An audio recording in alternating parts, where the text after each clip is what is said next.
Hello and welcome everyone to our Episiode show, a show where we dissect Target, where we look into source code and try to understand how to build a modern distributed database for financial accounting, which is not only fastest database but also like the most reliable database you can build in a reasonable amount of time. So let's get started. And so what are we going to talk about today? As usual, we start with a recap. So in the previous episode, we looked at the proper consensus algorithm, specifically the algorithm to change the view, the algorithm to switch to a different primary. Okay, so I see there is some connection trouble with Twitch. I'm not sure why I am not online if my internet connection is okay. So yeah, if this isn't going to go live properly, well, then YouTube recording will be there. Okay, so yeah, we talked about core consensus algorithm view change. And the idea here is that in different views, you might end up with slightly different histories. So the goal of a view change is to collect local logs from all of the replicas, and from those local logs, piece together a consistent view of a particular view. So, and there is one twist. So traditionally, when this problem is solved in consensus algorithms, what you do is that you collect all the information from a quorum of replicas, and then you pick the longest view. You pick the replica with the most up-to-date version of a state, and you say, hey, this replica must be aware of all potentially committed prepares, because we have a log intersection property. We require it that before prepare is committed, it is replicated to a quorum of replicas, and we also require quorum for a view change. This quorum intersect, so the replica in a view change with the most up-to-date history necessary is aware of all the prepares. But kind of this doesn't work if you also assume that your storage might be faulty. And the picture is this. So imagine that we kind of like prepared something, prepared like this. This is a prepare. And we have like a bunch of replicas. Like, I don't know. Let's say we have like 3 replicas. And it so happened that we've only managed to replicate this prepare to a single replica. So only this replica here has the prepare. And then something bad happened with replicas local disk and this prepare got corrupted locally. So this replica still has the header of the prepare. So it is aware that like, hey, prepare such and such was a part of a particular view and it probably should be part of the canonical history, but it doesn't have the actual prepare. The actual prepare on disk is betrothed. There is some bit flip there, so like the checksum doesn't match. So in traditional consensus algorithms, this situation might lead to a stack cluster because, well, this replica participates in a view change or in like a leader election in whatever. It kind of like says, hey, this prepare, like I have this prepare, and as this prepare is indeed like the leaders prepare, the future primary decides that this prepare should be included in canonical history, but then the cluster is unable to repair this prepare because, well, it was only replicated to a single replica and it betrothed it there. So if you assume that your storage might fail, it would be incorrect for you to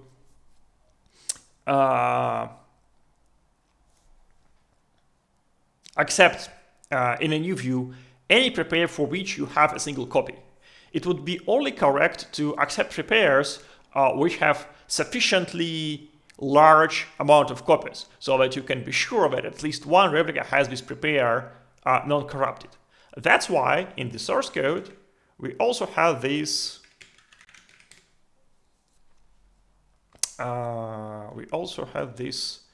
okay, is it, no, it's not iron middle. It's my current struggle with yet another Whopper fader. This is still not iron beetle. Okay, this is with larger font is iron beetle. Yeah. So okay, so I see there is like a bunch of folks online, but let me just write to the chat that, hey, we have started.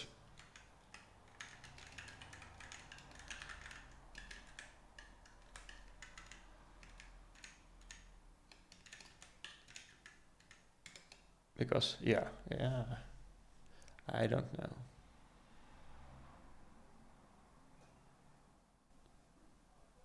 Okay, after refresh the page, it seems like I'm online after all. Okay, that's good. So yeah,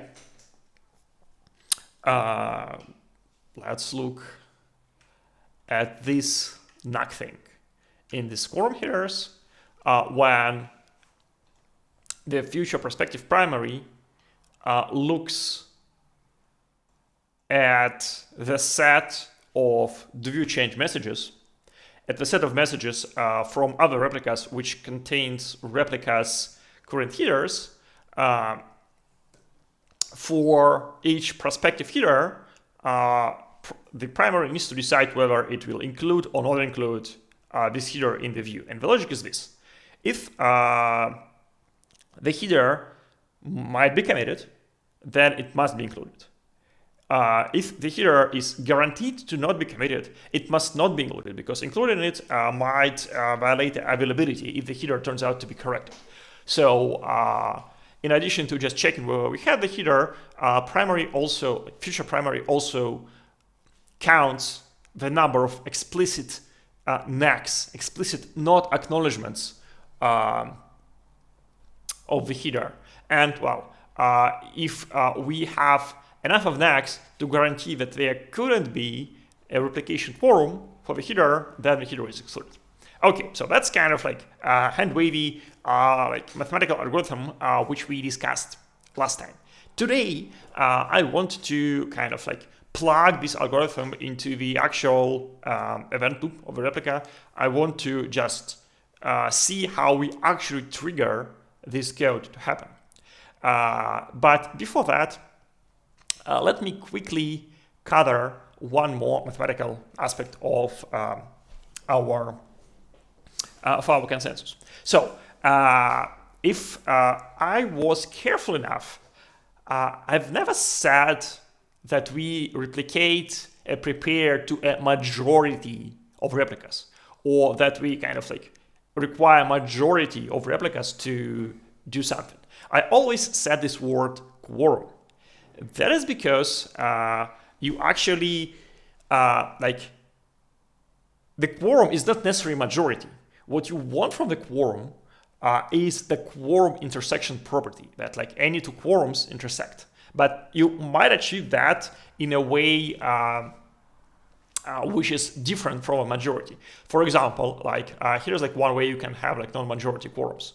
You could imagine arranging all the replicas into like some sort of a square, and then okay, let me just say like this horizontal division. Yeah, so you see here, like there's like 16 replicas, and they are arranged in a square. And here you could say that a quorum is any set of replicas which contain at least one vertical line and at least one horizontal line. So this is a quorum. And for example, this green thing here is also a quorum. And as you could see, the quorums here, like again, if your square is large enough, the quorums here are actually much fewer than majority of the nodes, but still you have this property that any two quorums intersect. And well, we don't do this in trigonal, but we do have one extra trick. And that trick is flexible quorums,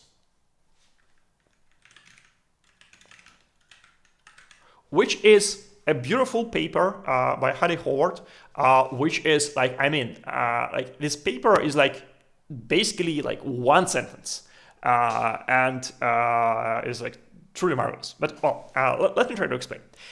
Recall that in kind of in consensus algorithm, we actually have like two processes. One is replication.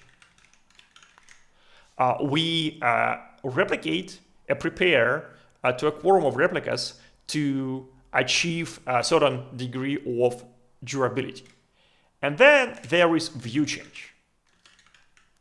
When we decide that it's time to elect a new primary, we collect information from a quorum of replicas, and then like make decisions based on that, like who is to be the new leader and what's going to be the log for this new leader.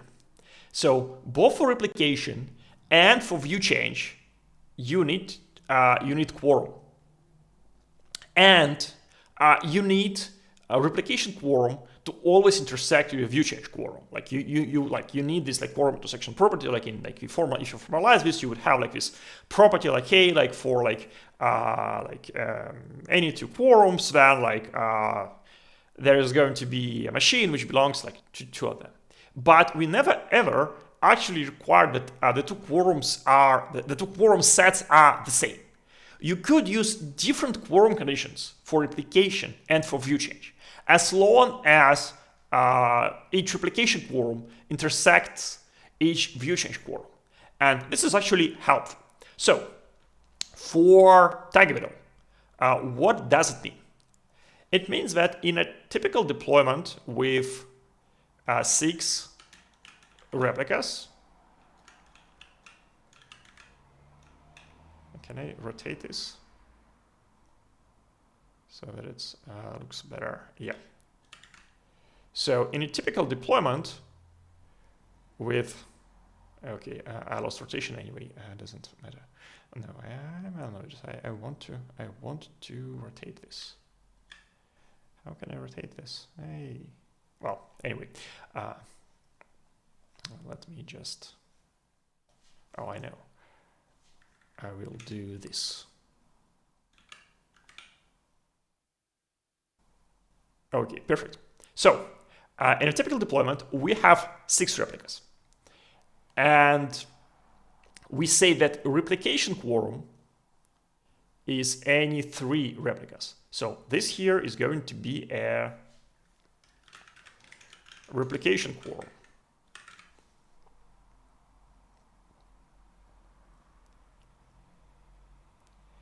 And we say that a view change quorum is any 4 replicas. So this here is going to be view change quorum, 4 out of 6. And replication quorum is only 3 out of 6. And kind of like, you see that we do have a quorum intersection property. Any group of 3 replicas intersects with any group of 4 replicas. So kind of like, yeah, this is something you could do. And the question is like, well, why do you want to do this? Like, why do you want like 6 replicas instead of 5? Because like, traditionally you just, take 5 replicas and say, hey, kind of like, you replicate just to 3 machines. And you can survive the failure of any 2 of them. Well, it turns out that with this setup, you could survive most of the crashes of the 3 machines. So there are going to be some crashes of 3 machines which are going to make your cluster available. But it is reasonable to expect that actually your cluster might continue to function if there is only 3 machines in it.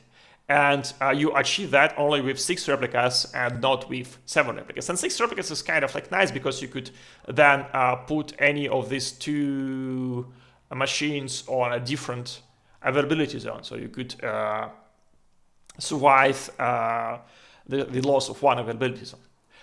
So, okay, kind of like, so what's the deal here?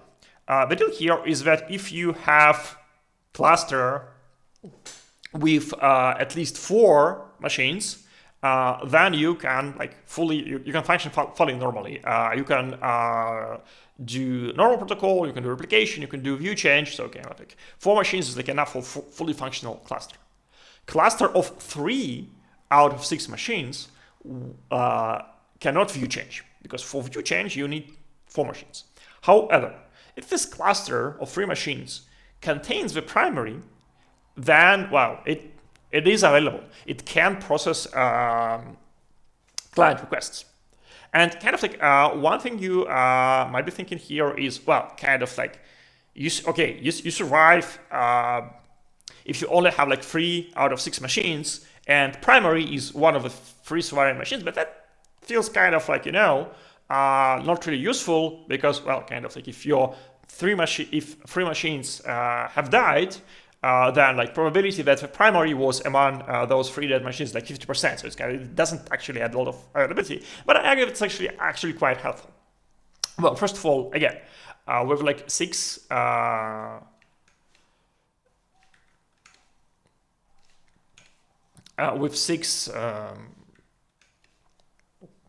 nodes, no matter like suppose like you have a partition. Suppose that like there is like 2 parts of a cluster which cannot talk to each other.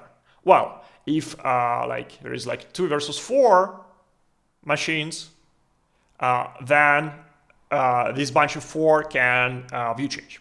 If there is like 3 versus 3 machines, then 1/2 is going to have a primary, so 1/2 is going to continue to be available.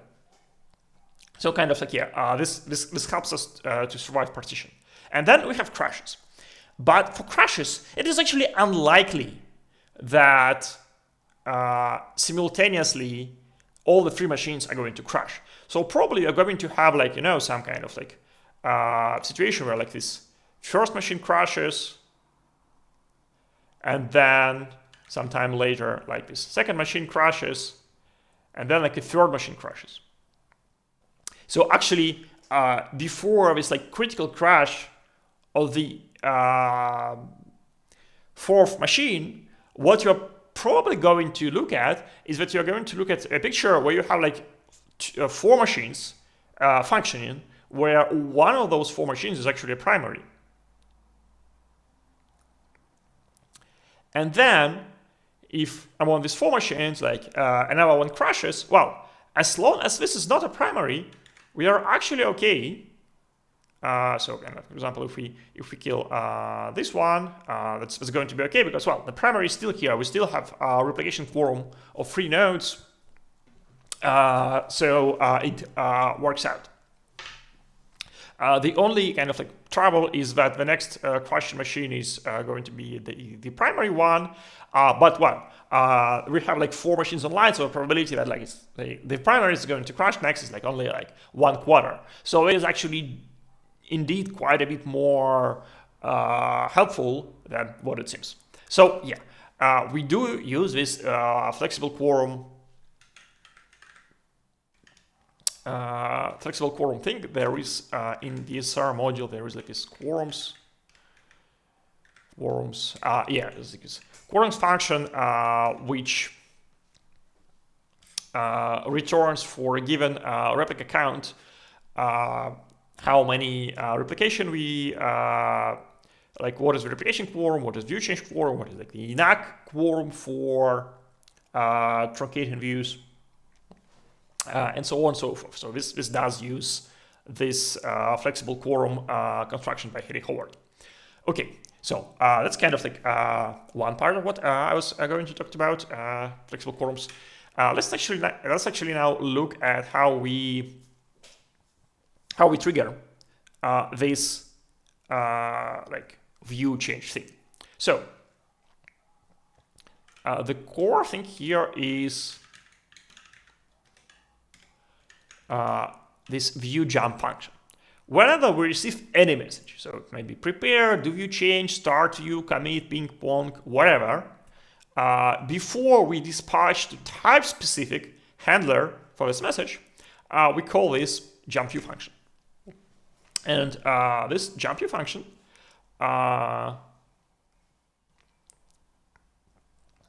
looks at the header, the view in the header, and our current view. And if it turns out that, hey, view header is larger, it actually goes and jumps to a view change. So like basically, basic idea here is that you're a replica, like you think that the view is like X. And if it so happens that you receive a message and that message says, hey, actually, I'm stamped with view X plus 2, you realize that, hey, you actually like, yeah, there is a new view in the cluster, so you gotta view change into this view. Let's take a closer look here. Well, one thing though is that view starts again. So kind of like view. So view itself can be either started, like, or it can be a view change. So if you like, we'll get to that later, but like when you decide that, hey, kind of like primary is unreachable and we need to like start new view, you kind of like transition to this view change status for a particular view. And if you fail to get a primary online in that view, then you transition to the next view. So, well, I guess this is something I should mention right now, is that like, what is the relationship between the view and the primary?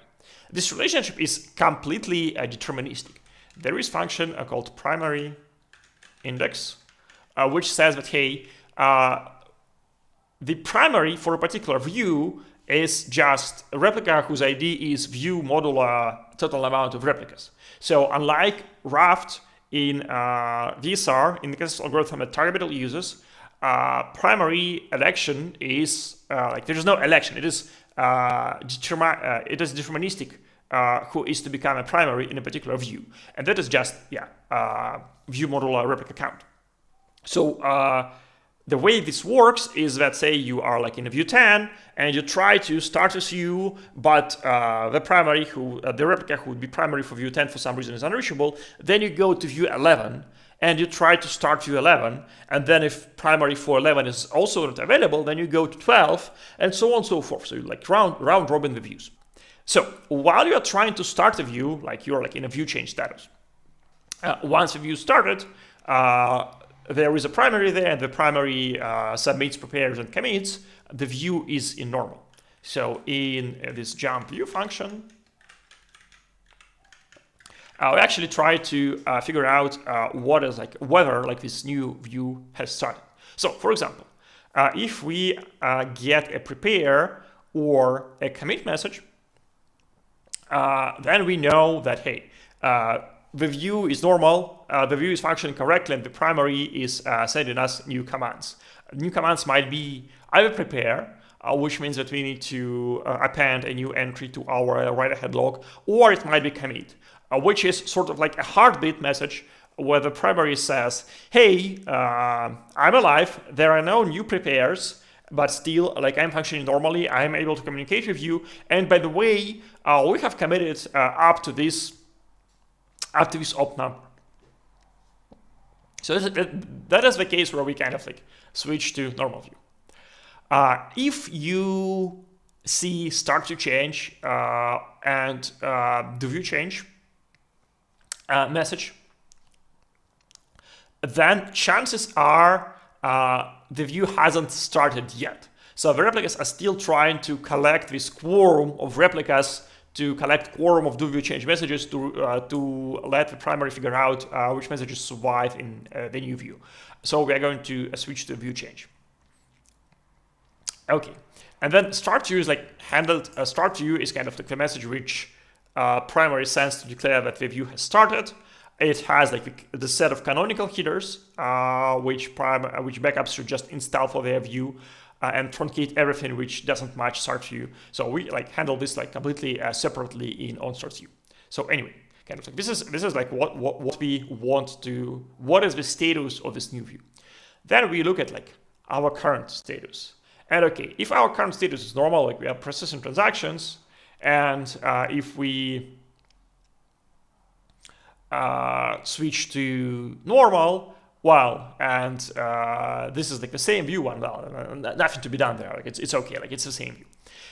If we are normal and we want to switch to a view change, well, that means that the current view actually has started, and there was just simply some like message delayed by the network or maybe replayed by the network. So again, we can just go and do nothing here. Okay, so. If we are in a view change, if we are in a view change and we want to switch to normal,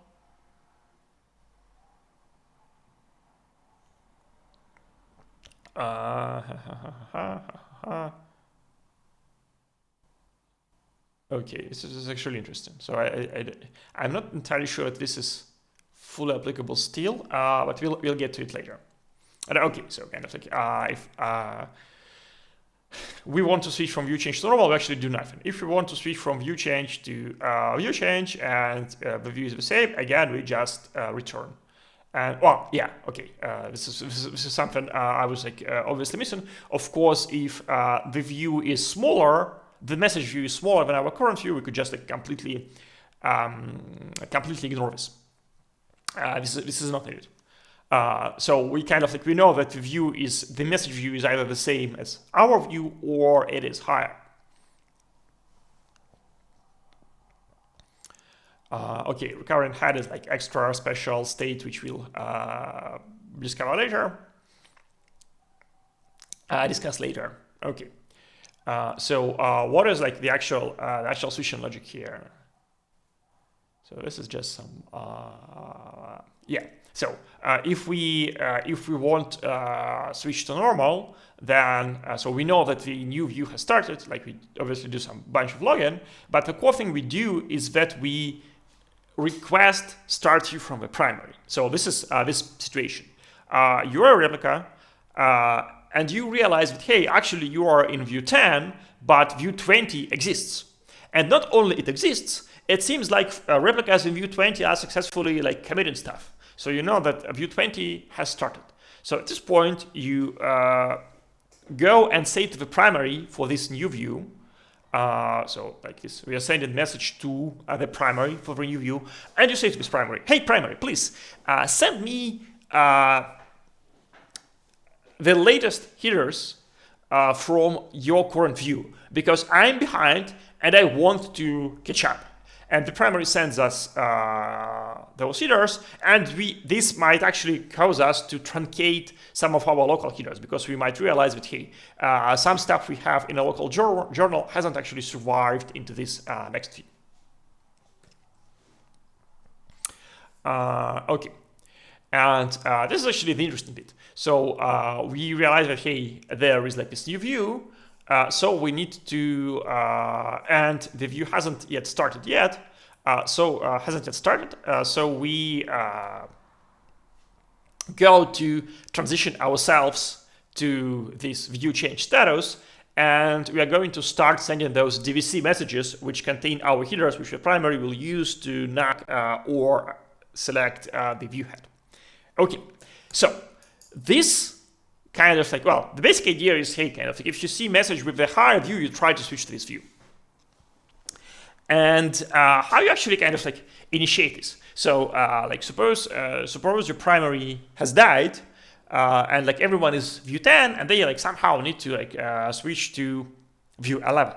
So kind of like naive algorithm here would be for a replica to run some kind of a timeout, and then after the timeout expires, realize that, hey, actually the view isn't moving forward, so I'm going to bump my own view from 10 to 11, and I'm going to advertise my view number 11 to everyone else. So everyone else also sees 11, and they also switch to view change status, and then like collection of DVCs for view 11 happens. This algorithm has a flaw. The flaw here is that a decision by one replica to change view affects the entire cluster. And this is bad. So suppose what actually happens that you are not observing any commits or prepares, not because the primary is dead, but because you are actually partitioned from a cluster. So it's not like the cluster is fine. It is you who are the problem.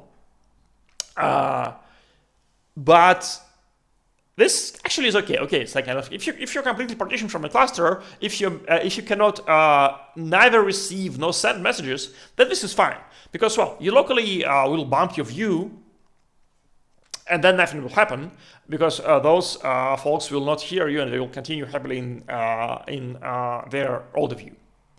This is kind of like, this is a good case. There is more devious amount of that, and this is kind of like asymmetric partition situation. So suppose that, okay, we have 3 replicas,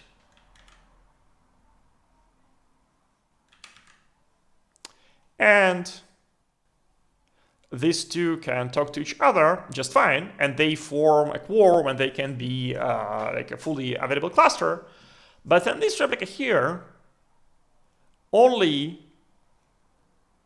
can send messages, but it cannot receive messages. So kind of like this is just like busted, like boom, like there is like nothing here, just error. Just like some, networking thingy, some DNS error, or like whatever, which actually prevents these 2 replicas from reaching that one. So in this kind of situation, what might happen is that this replica will notice that the primary is unavailable. So it will try to bump its view to view 1, then view 2, then view 3, and whatever. And this is going to be ad infinitum, because, well, it cannot talk to other those folks, so it's never going to like settle on a particular view. So it's going to just increment them. And that means that if it sends its messages with a higher view to these replicas, and these replicas will also constantly be bumping their views. So this replica, which is asymmetrically partitioned from the rest of the cluster, will make the cluster unavailable because the cluster will be constantly view changing because, well, this is like this one unfortunate replica. And this actually like resembles the shape of a problem we had with these storage faults, where we kind of like replicated prepare to a single machine, but the fact that single machine has this prepare isn't sufficient for us to consider this prepare to be a part of the history, because, well, what if something happens with this machine? The same situation is here. If the single replica thinks that it is time to select a new primary, it doesn't actually mean that we should go and select a new primary, because, well, it might be the case that primary is dead, but it might also be the case that that single replica is asymmetrically partitioned. So that's why before we actually, like, bump view and do all that stuff, we have this extra start view change protocol. Let's take a look at message header. So we have start view change. Here it is. So this is a header on the message, and it like only kind of like declares the intention of replica to start a new view. So the protocol is this: you're a replica. You expect to see commit and prepare messages from the primary. If you don't see enough of those messages in a certain amount of time, you start sending out start view change messages. But you don't immediately advance view. And you also start listening for other replicas sending start view change. If you realize that there is a view change quorum of replicas which are currently sending start view change, only then you go and bump a view. So it's not enough to realize that you cannot hear from a primary. You also must ensure that at least the view change quorum replicas also that do not hear from a primary. So let's look at the life cycle of this start view message. Start view change message. Okay, so we have this start view change, a send start view change function, which goes and sends broadcasts this message to everyone else. And we also have this bit set. So quorum counter, I think, is just a bit set. Yeah, it's called a counter, but it's actually a set. So it's number. It's not a number.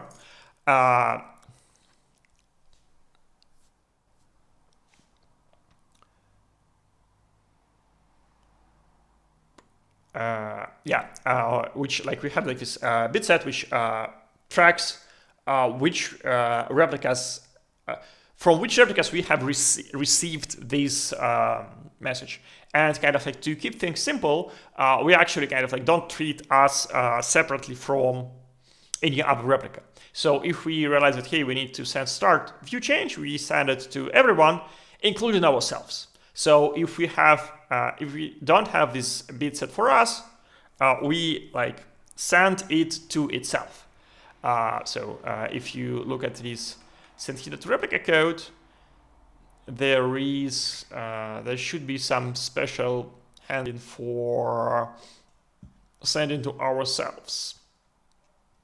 Yeah, so if replica is me, then I just add a message to the loopback queue, and then this flash loopback queue goes and immediately delivers a message to myself. So, okay, then let's see what we have in FN on start view change. Yeah, so this is kind of like, we have just seen the sending side of start view change. Now we are looking at the receiving side of start view change. Okay, So what is happening here? Well, first we see if we should ignore it and kind of like yeah, basically the only case when we ignore it is when it is for the only interesting case when we ignore it is when it is for the view which has already started. Okay, then we append this message to this quorum.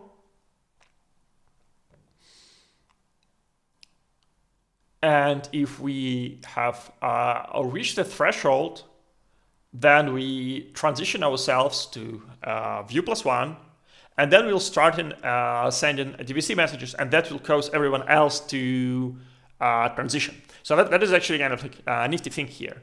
As long as a single replica collects a quorum of start view messages, then the single replica advances its view. But once it has advanced its view, this advances broadcast across the cluster, and everyone kind of like virally advances their view as well. So there's kind of like two cases where you can decide that you should bump your view. Either you collect a quorum of start view change messages for the current view, in which case you just go and bump your own view, or you have seen someone else's message from the higher view. Okay, but how do we actually decide when it is time to start sending start view? Let's just look at this. Send start view change. Okay, well, somehow I managed to be right there. So we do this like on like this like heartbeat timeout. So this is on timeout. So we have a corresponding timer here, normal heartbeat timeout. And let's see at the evolution of this timer.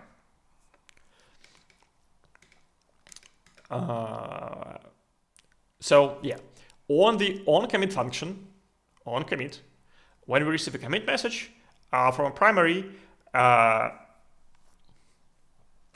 we like go and like reset this heartbeat timeout, because well, if we received a commit message, that means that the primary is reachable. The only thing here is, yeah, we also need to protect against replays of older commit messages. So we also look at the timestamp to make sure that, hey, this is actually a new commit message rather than just an old commit message being replayed.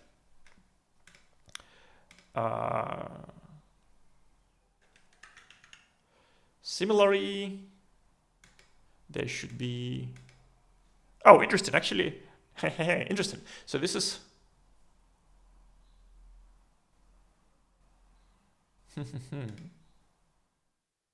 I would expect that we should also have this on. Okay, I would expect that we do this not only on commit but also on prepare.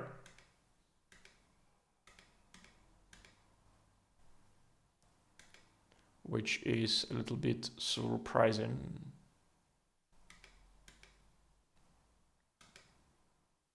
Transition to the change status, tick.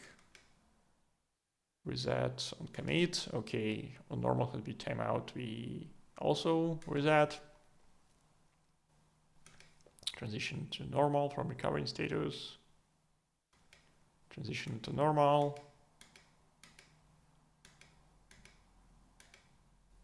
Okay, that's okay. Okay, this one I don't understand. Like why? Okay. What? Okay. I think I get it. I was thinking that we only send commit messages when we are not sending prepare, but it looks like we do send commit messages like pretty much all the time.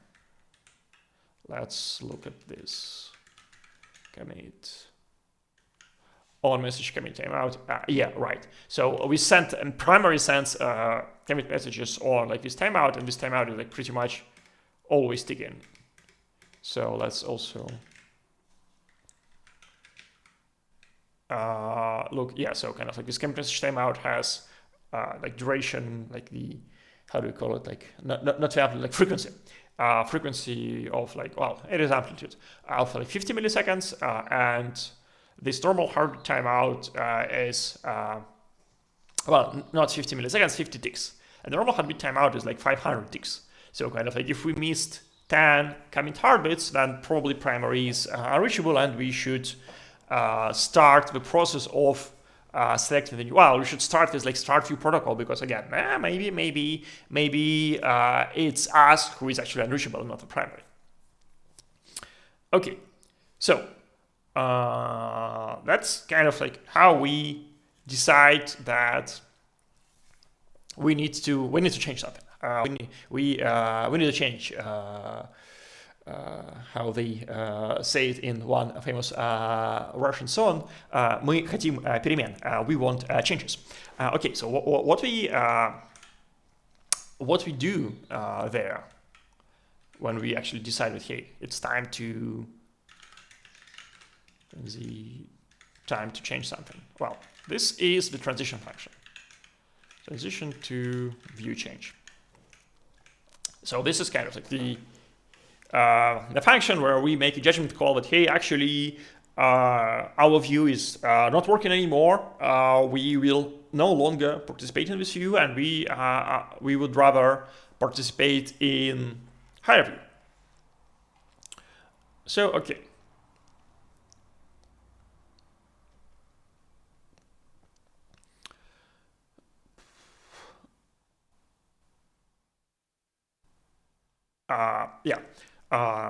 So we first of all look at this view and realize that, hey, if this new view is a view where I should be primary, but I am like still syncing, so I'm behind the cluster, then obviously like I cannot be a primary, so it's better for me to like abdicate. So in that case, we kind of like switch directly to view +1. So kind of like if you're going to be a primary and you realize that you are not ready to be primary just yet, then you could just skip ahead to the view right after yours. Okay. So this is actually outdated code. Let me quickly. Okay, there's nothing interesting here. Let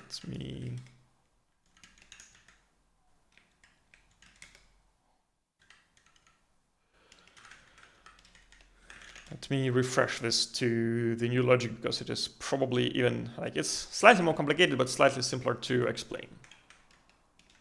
Transition to view change status.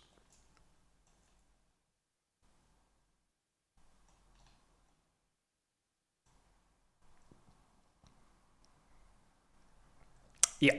So this is like innocent looking method call is actually kind of like the core thing here.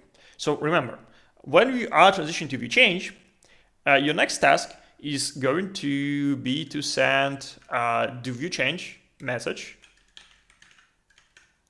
to the new primary. Okay, it's fine when I just like reset. Git reset stuff. The Zig language server doesn't always pick up changes from the hard drive, so I had to reload thing, which actually points to some pretty significant deficiency in the server, because kind of like it is like one of like the core thing you need to do in a language server. You need to make sure you have a consistent view of what the state is. And if your highlighter is like desynchronized from the actual state of the textual documents, then you kind of like, you mess something up. You kind of like you lost consistency, because so I guess you could say you could implement a language server like using like eventual consistent model of like the code, but it is hard. It's like simpler.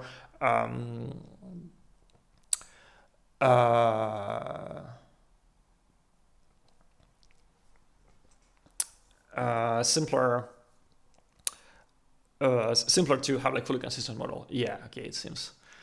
Okay, so yeah, folks on Twitch say that, hey, kind of like my video is not coming through. Let me just quickly respond.